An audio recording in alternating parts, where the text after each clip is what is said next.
આજરોજ ગાંધીધામ કોર્પોરેશને સરાહનીય કામગીરી કરી છે।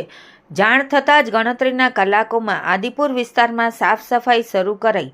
મળતી માહિતી મુજબ ગાંધીધામ મહાનગરપાલિકામાં સફાઈ કરતી એજન્સીનો જૂનમાં કાર્યકાળ પૂરો થતાં અને નવી એજન્સી તૈયાર ન હોવાથી છેલ્લા કેટલાક સમયથી સફાઈની ગંભીર સ્થિતિ સર્જાઈ છે।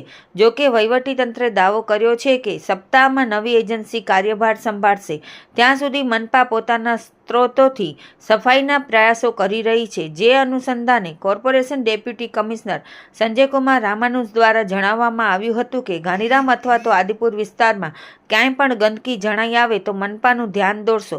જે બાબતે આજરોજ સવારે અંદાજિત 10 વાગે આદિપુરની સાતવાડી વિસ્તારમાં એક જાગૃત નાગરિક દ્વારા 2-3 દિવસથી રસ્તા ઉપર કચરો પડ્યો હોવાની જાણ મનપા સેનેટરી ઇન્સ્પેક્ટર કરણભાઈ દુઆને કરવામાં આવી હતી। વાતની જાણ થતાં જ કરણભાઈ દ્વારા તાત્કાલિક મહાનગરપાલિકાની ટીમને સ્થળ પર મોકલવામાં આવી હતી અને સફાઈ હાથ ધરવામાં આવી, જેને લઈને રહેવાસીઓમાં રાહત થઈ છે।